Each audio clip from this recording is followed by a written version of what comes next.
युवा इसको देख रहे होंगे वीडियो को, जिन्होंने पिछले कुछ महीनों पहले जाके किसी अपने करीबी पुलिस स्टेशन में ज्ञापन दिया या फिर एफआईआर भी करवाई, लेकिन उसके बाद खुद होके कभी गए ही नहीं, फॉलोअप लीजिए। फॉलोअप कभी नहीं लिया। आरटीआई एक्ट के अंदर में, आरटीआई एक्ट जो है 2005 का, उसके अंदर में हमको बहुत सारी सहूलतें हो गई है। हमारी केस में क्या क्या इन्वेस्टिगेशन हुआ है, हम वो एक आरटीआई अर्ज अगर दे देते हैं उनको पुलिस वाले, तो आपको स्ट्रिक्टली वो देगा। उसकी बाद में अगर वो नहीं देता है तो उसकी अपील कीजिए, अपील में भी मिलता है और उसको फाइन किया जाता है अगर उन्होंने आपकी इसमें इंफॉर्मेशन सही तरीके से नहीं दी। कोई भी सरकारी व्यक्ति लीगली जो नॉलेज या जो भी इंफॉर्मेशन है वो प्रोवाइड करने से मना नहीं कर सकते। आप इंफॉर्मेशन मांगिए, आपके इसमें फॉलोअप लीजिए। फॉलोअप लेके आज के ज़माने में अगर आप जैसे किसी वकील को आप केस देते हो या किसी डॉक्टर के पास आप बीमार होने के बाद में बताने जाते हो, वो उस दिन आपको दवाई लिख के दे देता है, लेकिन आप दूसरी बार जाके फॉलोअप ही नहीं लेंगे तो वो किस काय के लिए वो आएगा क्या आपके पास? अब तो आपको तकलीफ हुई है, आपको ही जाना पड़ेगा। तो हम वो फ़ोटो खिंचाने के साथ साथ अगली बार हम और एक फ़ोटो खींचें, सामने वाले को ये दबदबा रहे कि नहीं ये लोग जो है ये कुछ ना कुछ करने का ये उसमें। जिनकी ज़िंदगी के 10 साल, किसी के 12 साल, किसी के 15 साल जेल में बीते, उसके बाद उन्हें सबूतों के मतलब कमी होने की वजह से उन्हें बाइज्जत बरी कर दिया गया। तो 10 साल ज़िंदगी उसकी जेल में बीत रही है, उनकी फैमिली के कैसे हालात बीते, इसको अगर से एक बार पढ़ लिया जाए ना, आंखों से आंसू आना ही आना। कितना पत्थर दिल भी इंसान रहेगा, बता रहा हूँ, रो देंगे किताब पढ़ के। हकीकत लिखा है बिल्कुल मनीषा भल्ला और डॉक्टर अलीमुल्ला खान ने। तो कोई व्यक्ति जब बाइज्जत बरी होता है 8 साल, 10 साल, 12 साल के बाद में, तो उसके बाद में कोई ऐसा स्कीम है गवर्नमेंट का कि उसको हम कोई रोज़गार लगा के दे, कोई कंपेंसेशन दे?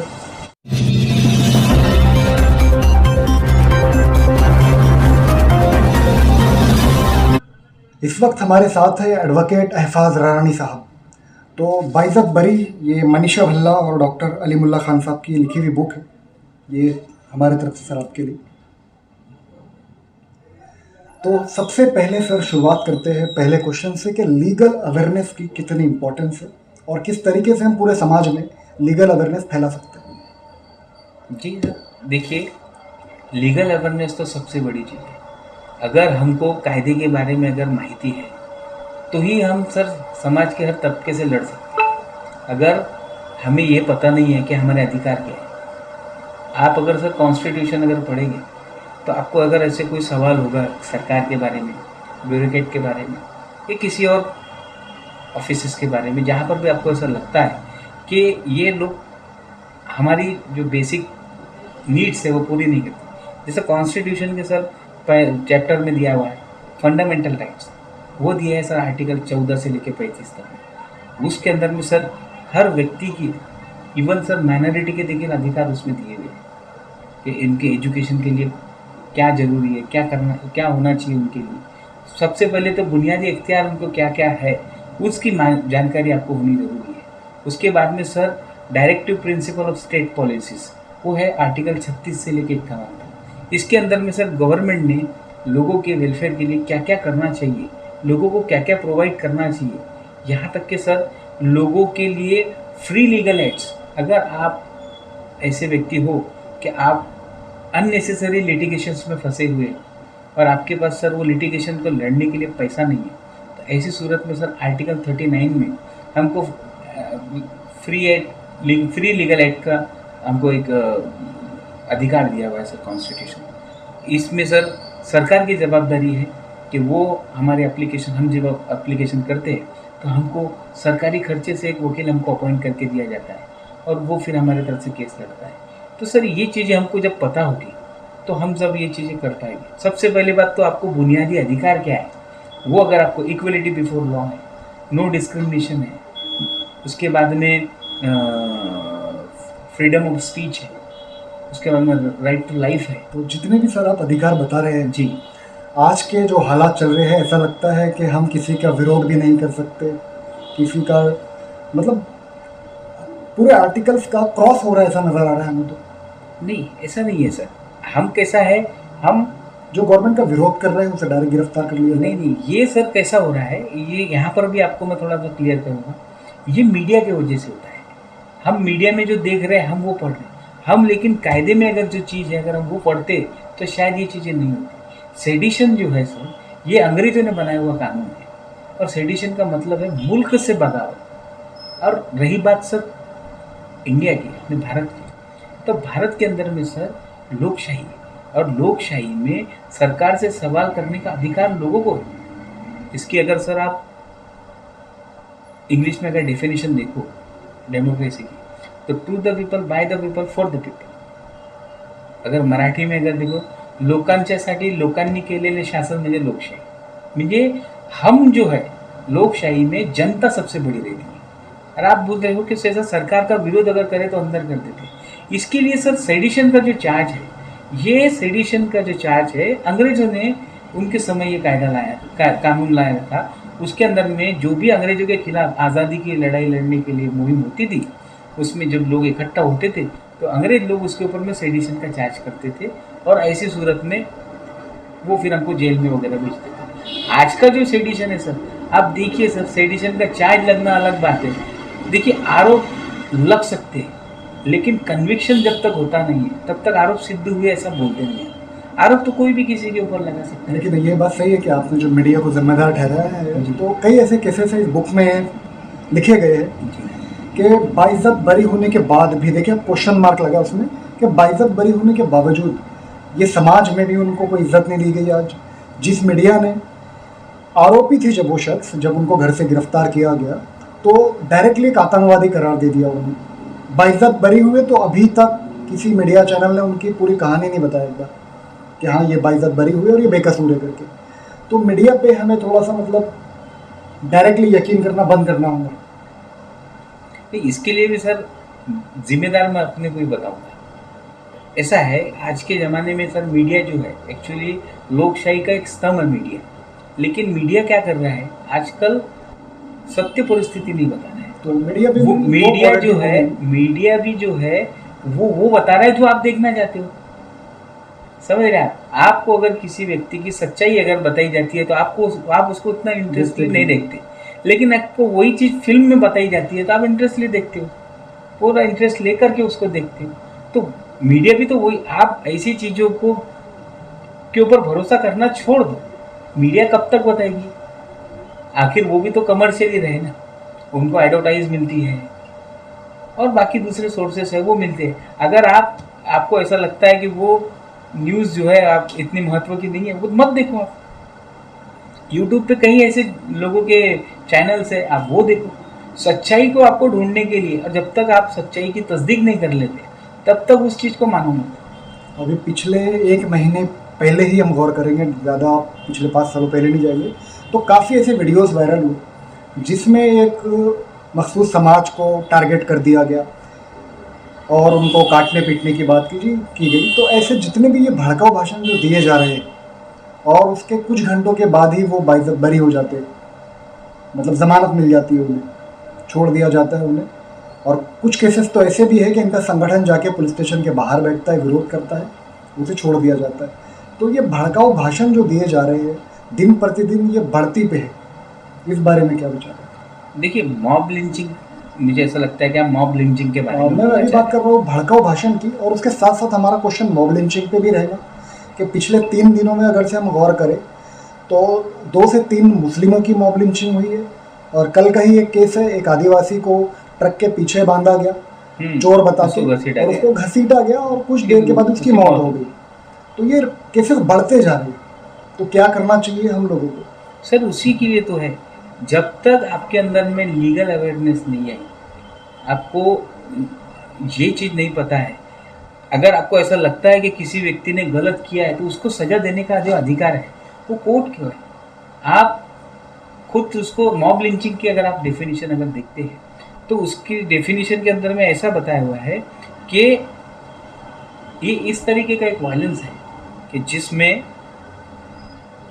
बिना ट्रायल की सजा दी जाती है, और कायदे के अंदर में दोषी को भी अपनी बात रखने का अधिकार है जब तक वो अपनी बात, क्योंकि कोई अगर गुनाह हुआ है तो वो किन परिस्थितियों में हुआ है इसकी भी आपको जांच करनी जरूरी है।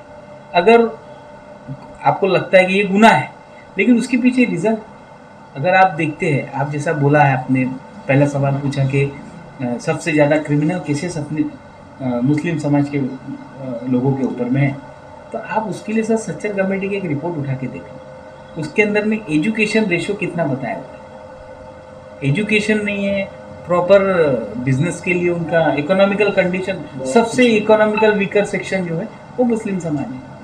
अगर फाइनेंशियल पोजीशन अगर आप अच्छी नहीं करोगे, इसके लिए जवाबदार कौन है सर? सरकार है। और सरकार को कौन चुनता है? हम चुनते हैं। हमने आज तक के, मुझे ऐसा लगता है कि सरकार चुनते समय मुझे नहीं लगता कि इंडिया के अंदर में 1% भी एक लोग होंगे कि जो वोट करते समय ये सोचते होंगे कि भविष्य हमारा कैसा होगा। हम लोगों को देख के वोट करते हैं, हम पार्टी को देख के वोट करते हैं, लेकिन जिस दिन भारत का वोटर ये सोच के वोटिंग करेगा कि मेरा फ्यूचर किसके हाथ में है, कौन मेरा फ्यूचर अच्छा कर सकता है, ये सोच के जिस दिन वोट करेगा उस दिन भारत में बिल्कुल चेंजेस आएंगे सर, इंशाल्लाह। ये जो भड़काऊ भाषण जो दिए जा रहे हैं प्रॉफिट मोहम्मद सल्लल्लाहु अलैहि वसल्लम के बारे में भी कई वीडियो इसी महीने में वायरल हुए, तो ऐसा कोई कानून बनना चाहिए कि कोई ऐसा शख्स जो ऐसे भड़काऊ भाषण दे तो उस पर कोई ऐसा धारा लगे कि वो तकरीबन 1 साल तक कम से कम उसको जमानत न मिले। देखिए, जहाँ तक कायदे की बात छूट है, के आ जाए ये भड़काऊ भाषण देने जहाँ वाले। तक कायदे की बात है तो सेक्शन 153 और सेक्शन 295 आईपीसी के अंदर में है। अगर आपकी धार्मिक भावनाओं का अगर ठेस पहुँचती है तो आप उन धाराओं के अंदर में, तो इन्हें जमानत कैसे मिल जाती है कुछ ही घंटों के बाद में? सर जमानत चलना और उसके बाद में ट्रायल चलना, ये दोनों अलग इशू है। Bail is the right of the accused, ऐसा बोला हुआ है। अगर गुना जो है वो बहुत ज़्यादा गंभीर स्वरूप का नहीं है तो ऐसे सूरत में उसके ऊपर आरोप लगे हैं, अब उसको जेल में रख के तो कोई फ़ायदा है नहीं, तो फिर उसको जमानत देने का है, उसका राइट है। उसके बाद में ट्रायल चलती है, अगर उसके अंदर में वो दोषी अगर ठहरा जाता है तो आपको उसको सजा होगी। और तो आपको ऐसा लगता है कि जजेस लोग या फिर वकील लोग अपने काम सही तरीके से नहीं कर रहे, तो आप पढ़े करके उस फील्ड में आओ। नहीं, कोई गुस्ताख अगर से हमारे नबी की शान में गुस्ताखी करे, जी, अल्लाह की शान में गुस्ताखी करे, माज़अल्लाह कुरान शरीफ की शान में गुस्ताखी करे, तो अगर से उसका अधिकार है ज़मानत मिलना, जी, कुछ घंटों के बाद ही या कुछ दिनों के बाद ही छूट के आ जाए, तो कब तक हम उसी कानून के तहत मतलब चलते रहेंगे? कोई ऐसा कानून नहीं बन सकता जैसे यूएपी के तहत बंदे अरेस्ट होते हैं, जी। 1-1 साल तक ज़मानत नहीं मिल पाती? जी, तो उसके लिए मैं बता रहा हूँ कि कानून बनाने का जो जवाबदारी है, कई तंजीमें मांग कर रही है हाँ, इसकी। कानून जो बनाता है वो पार्लियामेंट बनाता है और स्टेट में स्टेट लेजिस्लेचर बनाता है। आपको ऐसा लगता है कि आपके नुमाइंदे सही तरीके से, जिनको आप चुन के दे रहे हो, उन्होंने ये चीज़, क्योंकि आप अगर विरोध भी करोगे तो आज विरोध करने से कुछ नहीं होता, आपका उस आपकी सोच का व्यक्ति उस पार्लियामेंट में होना जरूरी है। और अफसोस की बात है कि ना ही हमारे एमपी है ना ही एमएलए है, हाँ, वहाँ हम पीछे हैं, लेकिन मांग हमारी बड़ी बड़ी है। तो वहाँ वही जो मैं बताना चाह रहा हूँ, आप जरूरी नहीं है कि अपने ही किसी समाज के व्यक्तित्व को वहाँ पहुँचो। बहुत सारे ऐसे लोग बताऊंगा मैं आपको जो मुस्लिम नहीं है, लेकिन मुस्लिमों की जो प्रॉब्लम्स है वो बहुत अच्छे तरीके से जानते हैं और लोगों के सामने बहुत अच्छे तरीके से रखते हैं। ऐसा व्यक्ति जब चुनाव में खड़ा रहता है तो हम फिर धर्म के आधार पर वोट देते। जो व्यक्ति को हम चुन के देते उसको ना आपसे कोई लेना देना है, ना आपकी प्रॉब्लम से कोई लेना देना है भले अब वो हम में से कोई, लेकिन वो काम करते समय जो है वो हमारा ध्यान ना रखते हुए वो किसी दूसरी चीज़ों का ध्यान रखता है। तो हम भी तो वोटिंग करते समय ये चीज़ ध्यान रखो ना। पर एक बात याद रखिए, जैसा हम बोलते हैं कि हम किसी को अच्छे को खड़ा करेंगे तो वो चुन के नहीं आएगा, ऐसा नहीं है। आपको कोशिश करनी पड़ेगी, कोशिश करने के बाद में एक वक्त ऐसा आएगा। देखिए, बदल ये नेचर का संविधान है। हर सुबह के बाद शाम है, शाम के बाद सुबह है, धूप के बाद छाव है। तो ये जो है, जब नेचर में बदल है तो इंसान में भी तो बदल जरूरी है ना। हम कोशिश ही नहीं करें और हम रिजल्ट की सोच ले, तो ये भी बात तो ठीक नहीं है। इसके लिए हमको मेहनत करनी पड़ेगी और उसके लिए सबसे पहले अपने जो यूथ है उनको पढ़ाई के प्रति, आज हम देखो सबसे ज़्यादा टिकटॉक वीडियोस हम बना रहे हैं, लेकिन टिकटॉक वीडियोस से कुछ नहीं होता। हमको समाज में एक हमारी छाप बनानी जरूरी है कि लोगों को। और दूसरी बात, आपका रहन सहन देखिए, मैं ये नहीं बोलता हूँ कि आप अच्छे कपड़े पहनिए, आपके अंदर अखलाक होने जरूरी है। हमारे जो नबी थे, हमारे नबी के कपड़ों पर पेवन लगे हुए होते थे। हमको ईद के दिन अच्छे कपड़े पहनने को बोला गया है, नए कपड़े पहनने का बोला नहीं गया है। जहाँ अगर किसी कपड़े में 3 छेद है और किसी में 2 छेद है तो आप 2 वाला पहनो, वो बोला गया। हम उस कौम को बिलोंग करने वाले लोग हैं, तो हम हमारे अखलाक ऐसे बनाए कि सामने वाले को खुद हमारी कदर हो। और आप जो ये बोल रहे मॉब लिंचिंग का, भड़काऊ भाषण देने वाले कुछ लोग, लेकिन इसमें बहुत सारे लोग ऐसे हैं कि जो उस भड़काऊ भाषण को भी गलत बोलते हैं, और गलत को गलत बोलने के लिए भी बहुत बड़ा जिगरा चाहिए। सच को सच कोई भी बोल देगा, लेकिन गलत को गलत बोलने के लिए बहुत बड़ा जिगरा तो चाहिए। जो आपने बताया गलत को गलत बोलना बहुत बड़े डेयरिंग की काम है, तो जो लोग अपने मुंह पर पट्टी बांध के बैठे हैं जी, वो कैसे लोग आपके नजर में? वो तो गलत ही है ना। अगर आपके पास में पावर है, जो पावर आपको जिन लोगों ने, इसका जवाब देना पड़ेगा आपको लोग चुन के दे रहे हैं। और मेरी गलती है, हम चुन के देते समय सवाल करते, लेकिन चुन के आने के बाद कभी सवाल नहीं करते। तो ये तो गलती हमारी है ना, उसकी गलती नहीं है। मेरी नज़र में उनकी गलती नहीं है, वो उनका काम करके चले गए। उनको जब मेहनत करनी थी, उनको चुन के आने के लिए मेहनत करनी थी, चुन के आ गए, उसके बाद तुमको मेहनत करनी है, उससे काम कराने की, उनसे सवाल पूछने की। और यही तो लोकशाही है। आप अगर ये सोच रहे कि लोकशाही में अगर आप सवाल पूछोगे तो आपको अंदर कर देंगे, गलत बात है। अब मुझे ये बताता है, कुरान शरीफ की एक आयत है जिसका तर्जुमा है कि अपने वतन से मोहब्बत करना चाहिए। अगर अच्छा मुसलमान अगर आपको बनना है तो आपको अपने वतन से मोहब्बत करनी पड़ेगी। और जिसको अपने वतन से मोहब्बत, आज देखिए आप हमारा माशरा देखिए कि हमारे मोहल्ले के अंदर में साफ़ सफाई नहीं रहती, बहुत गंदगी चलती है। हम सोचते कि हम सबसे पहले गवर्नमेंट के ऊपर डिपेंड करते कि उनका व्यक्ति आएगा और साफ़ सफाई करके लें। अरे हमारा घर है, हम साफ़ सफाई रखें ना, वो खुद साफ़ सफाई करने के लिए आएगा, तो पहले खुद तो साफ़ सफाई रखो। साफ सफाई का मतलब ये नहीं है कि आप उसको रोज धो लो, एक जो अखलाक होनी चाहिए। मैं वही बताया कि सच्चा, अगर सच्चा और अच्छा ये मुसलमान अगर बन गए अपन, तो ये सारी प्रॉब्लम, आधी से ज़्यादा प्रॉब्लम तो उसी दिन ख़त्म हो जाएगी। कई बार ऐसा हुआ है कि हमारे नौजवान अपने करीबी पुलिस स्टेशन में जाते हैं एफआईआर दर्ज करवाने, एक कोरे कागज़ पे कंप्लेंट लिखते हैं और जाके पुलिस इंस्पेक्टर को या फिर किसी सीनियर पुलिस इंस्पेक्टर को जाके ज्ञापन देते हैं, फ़ोटो निकालते हैं, घर वापस आ जाते हैं। उन्हें लगता है कि अब हो गया, मेरा काम हो गया। और दूसरा, एक कुछ ऐसे नौजवान होते हैं जो जाके एफआईआर दर्ज करवाते हैं, उसकी बाकायदा कॉपी मांगते हैं। और तीसरा, एक ऐसा भी तबका हमारे पास है, उन्हें अगर से पुलिस वाला बोल दे मैं तुम्हारी एफआईआर नहीं लूँगा, जाना है वो जहाँ पे किसी ने भाषण दिया आपके दिल्ली वगैरह में, वहाँ जाओ, यहाँ मैं एफआईआर नहीं लूँगा आपकी। तो क्या करना चाहिए आपके हिसाब से? जाके ज्ञापन देना एक कोरे कागज़ पे लिख के, फ़ोटो निकालना, घर आ जाना, वो सही है? या फिर एक डिमांड करके बाकायदा ज़बरदस्ती करके एफआईआर लिखवाना? और तीसरा एक तबका ऐसा भी है जो उसने, पुलिस इंस्पेक्टर ने बोला भाई मैं नहीं लूँगा सर, वो घर आ जाता है। देखिए, इसके अंदर में अभी आपने जो जहाँ से शुरू किया था ये सवाल, वहाँ से मैं अभी लेता हूँ। आपने बोला लीगल अवेयरनेस, तो अगर आपको लीगल अवेयरनेस होगी ना, तो ये जब आप एफआईआर देने जाओगे तो आपको प्रॉब्लम नहीं आएगी। सेक्शन 154 है एफआईआर में, उसके अंदर में आप कॉग्निजेबल अगर कोई गुनाह है जिसमें पुलिस खुद कॉग्निजेंस ले सकती है, ऐसा अगर कोई रिपोर्ट अगर पुलिस स्टेशन में आता है तो उसको रिपोर्ट लेनी ही पड़ती है। मान लीजिए अभी दिल्ली में या किसी और एरिया में किसी ने भड़काऊ भाषण दिया, अब मैं नागपुर के किसी एरिया में किसी पुलिस स्टेशन में जाके अगर से एफआईआर दर्ज करवाता जाता हूँ, तो इंस्पेक्टर साहब बोलते हैं कि नहीं, वो दिल्ली में भाषण दिए, क्या वहाँ जाओ। उसके लिए 0 एफआईआर है। मतलब ऐसा कुछ है क्या कि भाषण उन्होंने दिल्ली में दिया तो मैं दिल्ली नहीं, जाऊँ? इसके अंदर में कैसा है, सेक्शन 176 है आईपीसी का, एक सेक्शन आगे पीछे हो सकता है सीआरपीसी का, उसके अंदर में बोला है जुरिसडिक्शन बोला हुआ है। जुरिसडिक्शन बोले तो किसी भी चीज़ का, जैसा कई झगड़ा होता है, जैसा हम यहाँ पर एक गांव है, 5 किलोमीटर पे गांव है, धानोरा में झगड़ा हुआ, अपन दोनों चांदूर आए, चांदूर आने के बाद में फिर अपना यहाँ झगड़ा हुआ, उसके बाद में हम और 4 किलोमीटर गए, राजना गए, वहाँ हमारा फिर झगड़ा हुआ, और उसके बाद में अपन पुलिस स्टेशन है चांदूर में। तीनों का पुलिस स्टेशन अगर चांदूर है तो कोई दिक्कत नहीं है, लेकिन अगर तीनों का पुलिस स्टेशन अलग अलग है तो ऐसी सूरत में जहाँ से एक्ट शुरू हुआ हमने धानोरा, वहाँ पर भी आप रिपोर्ट दे सकते। उसके बाद में मध्यंतरी में जब चांदूर अपन आए, वहाँ हमारा फिर थोड़ा झगड़ा हुआ, हम वहाँ भी रिपोर्ट दे सकते, या फिर झगड़ा खत्म हुआ हमारा राजना में तो हम वहाँ भी रिपोर्ट दे सकते। अब ऐसी सूरत में जुरिसडिक्शन का अगर सवाल आता है तो पुलिस वाला आपको ये बोल सकता है कि भाई आपका जो ये मसला है ये दिल्ली में ये पुलिस स्टेशन के अंतर्गत हुआ है, आप वहाँ जाके रिपोर्ट दे दीजिए। ऐसी सूरत में 0 FIR होता है।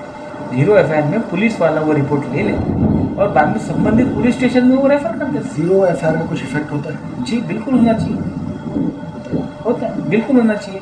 या कम से कम अपनी चीज़ वो तो 0 FIR में वो नोन लेकर के वो कंसर्न पुलिस स्टेशन में भेज सकता है कि भाई यहाँ पे भी आपके खिलाफ में इस तरीके का 0 FIR उसकी कुछ लिमिटेशन है या कितने भी पुलिस स्टेशन में करवाई जा सकती कर सकते, जिनकी भावनाएं दुखी है, और भावनाएं अगर आपकी दुखी है तो किस तरीके से दुखी है क्या? तो एक तबका ऐसा मैंने बताया आपको जो जाते हैं फोटो निकालते आ जाते हैं, यही तो है ना सर, यही तो लीगल अवेयरनेस की कमी। यही तो बात है। अगर आपको करना है आप फॉलो अप, आपने फोटो निकाल के आ तो गए, ओसी तो ले लिया आपने, लेकिन उसके बाद में आपने फॉलो अप लिया क्या पुलिस स्टेशन में? पुलिस वालों को भी लगता है कि ये आज आया है, ये 2 दिन गर्म माहौल रहेगा, 2 दिन वो चौकसी में रख देते, तीसरे दिन फाइल कर देते, चौथे दिन जाकर हम ये भी नहीं पूछते जाकर के कि हमने ये फला तारीख को आकर के ऐसा ऐसा आपको ज्ञापन दिया था, उसमें आपने क्या किया, हम ये भी नहीं पूछते, वो फाइल कर देते कि भैया ऐसी कंप्लेंट आई थी, हमने चौकसी, कोई तथ्य निकले नहीं,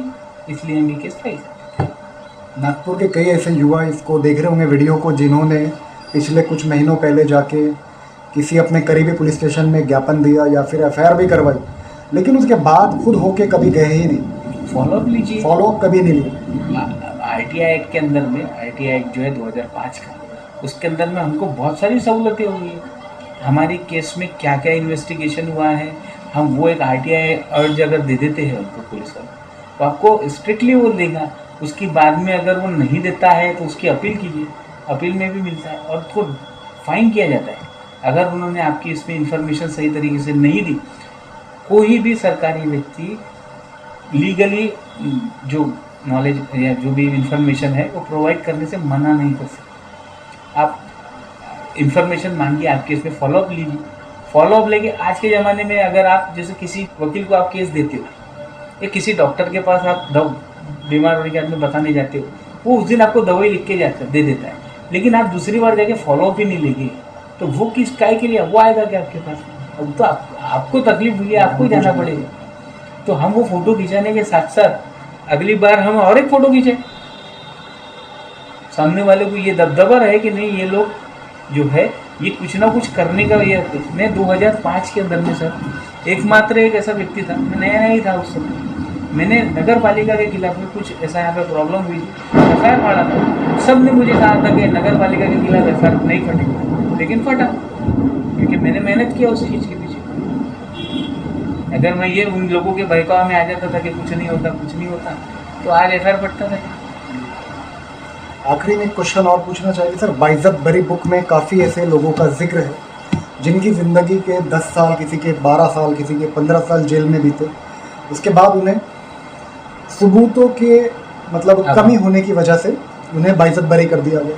तो 10 साल ज़िंदगी उसकी जेल में बीत रही है, उनकी फैमिली के कैसे हालात बीते, इसको अगर से एक बार पढ़ लिया जाए ना, आंखों से आंसू आना ही आना। कितना 72 दिल के इंसान रहेगा बता रहा हूँ, रो देगा किताब पढ़ के। हकीकत लिखा है बिल्कुल मनीषा वल्ला और डॉक्टर अलीमुल्ला खान ने।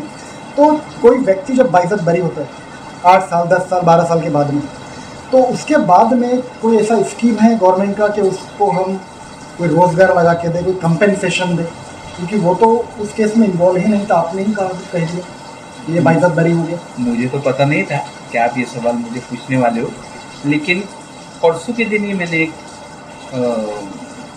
साइटेशन, एक हाईकोर्ट का जो ऑर्डर हुआ उसके अंदर में डैमेजेस अगेंस्ट फॉल्स मर्डर, एक बॉम्बे हाईकोर्ट का जजमेंट है ये, मैं परसों के दिन ही इसको पढ़ा। इसमें उसमें ऐसा बताया गया है कि जो मर्डर जो केस हुई उसके अंदर में फॉल्स चार्जेस उसके ऊपर में फ्रेम किए थे और वो अननेसेसरी वो केस को लड़ा। उसके बाद में वो बाइज्जत बरी हुआ। कितने साल बाद? कुछ वक्फा हुआ उसका, 5 साल जेल में रहा। उसको फिर जब जजमेंट जब हुआ उसका तो 5 लाख रुपए कॉम्पनसेशन और 1 लाख रुपए लीगल प्रोसीडिंग के लिए एक्सपेंसेस दिया। और यहाँ तक के बोला गया कि जिस ऑफिसर ने ये गुनाह दाखिल किया और जिस ऑफिसर ने उसके अंदर में इन्वेस्टिगेशन की उस व्यक्ति से ये वसूल किया है। ये तो सर एक मर्डर केस है, लेकिन जो आतंकवाद का इस पे इल्जाम लगता है सर आप देखिए, भारत में कहीं पर भी कोई भी केस होती है, हर केस सेम नहीं होती, लेकिन रेफरेंसेस लिए जाते हैं। जैसा ये भी रेफरेंस ऐसा लिया जाता है कि भाई जिन व्यक्ति के खिलाफ में झूठे चार्जेस लगे, आपको लगता है कि भाई आपके खिलाफ में झूठे चार्जेस लगे थे, तो आप कॉम्पनसेशन के लिए जाइए। आपको कोर्ट बिल्कुल उसके अंदर में प्रोसीडिंग पूरी चलिए, पूरे डॉक्यूमेंट्स निकालिए, उसके सर्टिफाइड कॉपीज निकालिए और फिर कॉम्पनसेशन का दावा लाइए। उसको स्टेट को पॉलिसी पार्टी बनाइए, और स्टेट को पार्टी बनाने के बाद में हम स्टेट से वो कॉम्पनसेशन मांग सकते हैं। और दूसरी बात सर कैसा है कि हम जो सोच रहे हैं कि भाई कॉम्पनसेशन मिलना चाहिए, ये बात तो ठीक है कि ये इन लोगों के साथ में गलत हुआ है, इसमें कोई, अब मैंने तो पूरे पढ़ा नहीं हूँ तो 16 केसेस का ही जिक्र है, जबकि मनीषा भल्ला और डॉक्टर अलीमुल्ला खान ने इसमें लिखा है कि 100 से भी ज़्यादा ऐसे केसेस उनके पास में है बाकायदा, लेकिन इतनी बड़ी बुक नहीं लिख सकते थे। कई मसले ऐसे हैं कि जहाँ पर जैसा आप अगर हमारे एक छोटा गांव है, तालुका लेवल का, अगर यहाँ पर भी आप कुछ ऐसे देखेंगे तो मैं आपको मारता हूँ और आप रिपोर्ट देने जा रहे हैं, मेरे पे गुना दाखिल होता है और मैं फिर पॉलिटिकली प्रेशर, पैसे का प्रेशर डाल के ये बोलता हूँ कि इन्होंने भी मुझे मारा, सेम केस दाखिल होती है। वो इसीलिए होती है कि फ्यूचर में जाकर के दोनों पार्टी कॉम्प्रोमाइज़ कर सकते हैं। तो ये तो हर जगह होता है। देखिए, कायदे का इस्तेमाल अच्छे से भी होता है, बुरे से भी होता है, लेकिन इसका मतलब ये नहीं है कि कायदा गलत है। हमने कायदे पे विश्वास रखना चाहिए, और कायदे से हमको सक्सेस कब मिलेगी, जब हम पूरी तरीके से खुद कायदे में रहेंगे। अगले तकरीबन 2 हफ्ते के बाद में हम एक लीगल अवेयरनेस सेमिनार करना चाहते हो, तो उसके रिगार्डिंग हम चाहेंगे कुछ सजेशन दे, आप कैसे करवाएं जी, लीगल अवेयरनेस करवाने के लिए, मतलब कैसे करवाना चाहिए? सर सबसे पहली बात तो जहाँ हम ये प्रोग्राम ले रहे हैं वहाँ की बेसिक प्रॉब्लम्स क्या है, वहाँ के लोगों को क्या क्या प्रॉब्लम्स हुई है, किन मुद्दों पे प्रॉब्लम हुई है। क्योंकि देखिए सब, कायदा एक छोटी चीज़ नहीं है। हम इतना पढ़ने के बाद में भी हमको ऐसा लगता है कि हमने कुछ भी नहीं पढ़ा है। तो आप एक 2 घंटे के 3 घंटे के प्रोग्राम में हम क्या क्या अवेयरनेस ला सकते हैं? बिल्कुल पूरा कानून को समझाएंगे नहीं समझाया जा सकता। इसलिए सर हम एक चीज़ कर सकते हैं, आप कभी भी किसी को कोई प्रॉब्लम आता है, आप बेझिझक हमारा नंबर दीजिए, हम बिल्कुल इंशाल्लाह हमारे पास में जो भी नॉलेज है हम बिल्कुल शेयर करेंगे उसको। और मैं तो हमेशा से सर मैंने काम किए भी है, बताना नहीं चाहते, लेकिन आगे भी अगर कुछ ऐसा लगता है कि हम किसी के काम आ सकते हैं, किसी बेगुनाह के काम अगर आ सकते हैं, तो हमको सर हमारे फीस वगैरह भी नहीं चाहिए, हम बिल्कुल काम करें। तो सर आपका बहुत बहुत शुक्रिया कि आपने अपना कीमती समय निकाला। आज संडे था, एफआर सर का ऑफिस आज बंद रहता है, लेकिन उसके बावजूद सर अपने ऑफिस में पहुँचे, काफ़ी देर से तक वेट किया हमारा और हमें अपना कीमती वक्त देके आज इंटरव्यू दिया। तो बहुत बहुत शुक्रिया।